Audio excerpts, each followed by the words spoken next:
এটা বিশেষ বাতৰি লৈ ষ্টুডিঅ'ত মই নিৰ্মল জ্যোতি কপিল।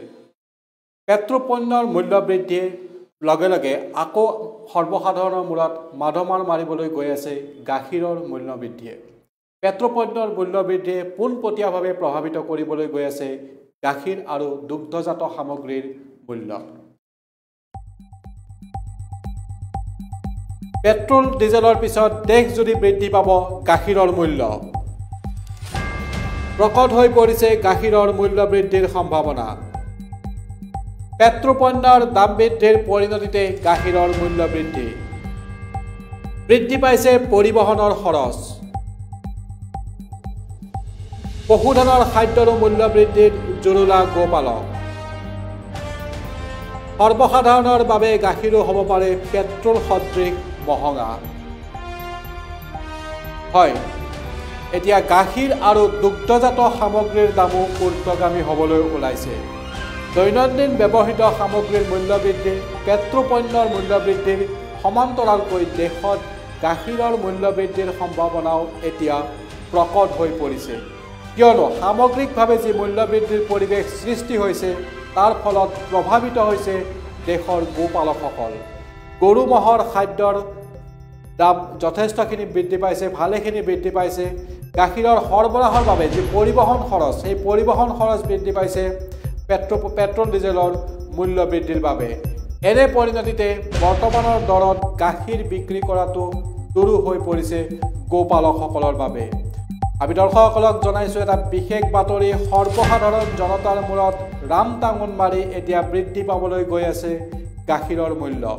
পেট্ৰ'পণ্যৰ মূল্য বৃদ্ধিয়ে পোনপটীয়াভাৱে প্ৰভাৱিত কৰিছে গাখীৰ আৰু দুগ্ধজাত সামগ্ৰীৰ মূল্য। পেট্ৰল ডিজেলৰ পিছত পৰিণতিত পেট্ৰল ডিজেলৰ পিছে পিছে এতিয়া দেশত বৃদ্ধি পাব গাখীৰ আৰু দুগ্ধজাত সামগ্ৰীৰ মূল্য। এই প্ৰক্ৰিয়া গাখীৰৰ মূল্য বৃদ্ধিৰ সম্ভাৱনা এতিয়া যথেষ্ট প্ৰকট হৈ পৰিছে। কিয়নো পেট্ৰল ডিজেলৰ মূল্য বৃদ্ধিৰ পৰিণতিতে গাখীৰৰ মূল্য বৃদ্ধি পোৱাটো সম্ভাৱনা প্ৰকট হৈ পৰিছে। পেট্ৰল ডিজেলৰ মূল্য বৃদ্ধিয়ে পৰিবহণ খৰচ বৃদ্ধি কৰিছে। পৰিবহণত অধিক ধন ভৰিবলগীয়া হৈছে গোপালকসকলে। আনহাতে পশুধনৰ খাদ্যৰো মূল্য বৃদ্ধি পাইছে, যাৰ পৰিণতিত জুৰুলা হৈ পৰা গোপালকসকলৰ সন্মুখত এতিয়া দ্বিতীয় বিকল্প নাই গাখীৰৰ মূল্য বৃদ্ধি কৰাৰ পৰিৱৰ্তে। সাধাৰণ জনতাৰ বাবে এতিয়া গাখীৰো পেট্ৰল সদৃশ মহঙা হ'বলৈ ওলাইছে। আমি দৰ্শকসকলক এইখিনিতে এটা বিশেষ খবৰ জনাব বিচাৰিছোঁ। মধ্যপ্ৰদেশৰ এই খবৰটো। মধ্যপ্ৰদেশত গাখীৰৰ মূল্য বৃদ্ধিৰ প্ৰক্ৰিয়া ইতিমধ্যে আৰম্ভ হৈছে। মধ্যপ্ৰদেশৰ ৰতলাম নামৰ এলেকাটো গাখীৰৰ উৎপাদনৰ বাবে বিখ্যাত। মধ্যপ্ৰদেশত ৰতলাম নামৰ এলেকাটো গাখীৰ উৎপাদনৰ বাবে বিখ্যাত আৰু এই ৰতলাম এলেকাৰ 25খন গাঁৱৰ দুগ্ধ উৎপাদকে বুধবাৰে এখন সভা অনুষ্ঠিত কৰি 1 মাৰ্চৰ পৰা গাখীৰৰ মূল্য প্ৰতি লিটাৰত 12 টকাকৈ বৃদ্ধিৰ সিদ্ধান্ত লয়। এয়া মধ্যপ্ৰদেশৰ বাতৰি। মধ্যপ্ৰদেশৰ ৰতলাম নামৰ এলেকাটো হৈছে গাখীৰ উৎপাদনৰ বাবে বিখ্যাত। বহু সংখ্যক গোপালক সেই এলেকাটোত আছে আৰু সেই এলেকাটোৰ 25খন গাঁৱৰ ৰাইজে 25খন গাঁৱৰ গোপালকে এখন সভা অনুষ্ঠিত কৰিছিল যোৱাকালি আৰু কালি সেই সভাখনতে সিদ্ধান্ত মৰ্মে গাখীৰৰ মূল্য প্ৰতি লিটাৰত 12 টকাকৈ বৃদ্ধি কৰিবলৈ সিদ্ধান্ত লৈছে। এয়া হৈছে মধ্যপ্ৰদেশৰ বাতৰি।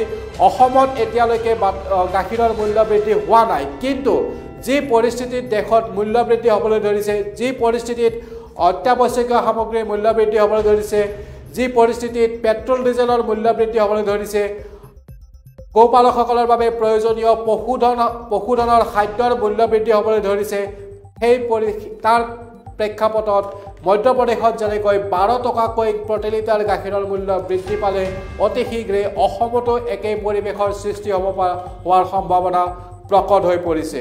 অসমতো গাখীৰৰ মূল্য হোৰাহোৰে বৃদ্ধি পোৱাৰ সম্ভাৱনা প্ৰকট হৈ পৰিছে আৰু ইয়াৰ মূলতেই হ'ল দেশত বৰ্তমানে বিৰাজ কৰা পেট্ৰলিয়ামজাত সামগ্ৰীৰ মূল্য বৃদ্ধিৰ পৰিৱেশ তথা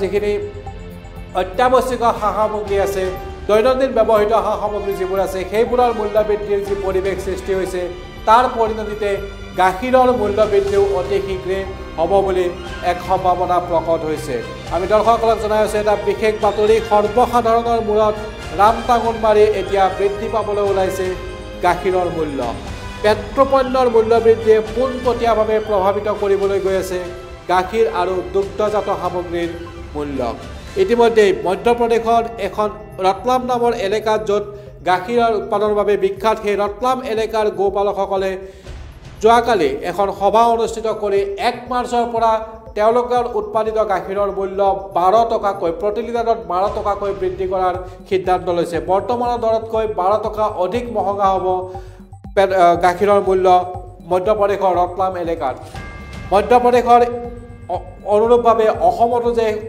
অতি শীঘ্ৰে গাখীৰৰ মূল্য বৃদ্ধি হ'ব তাৰ সম্ভাৱনাও প্ৰকট হৈ পৰিছে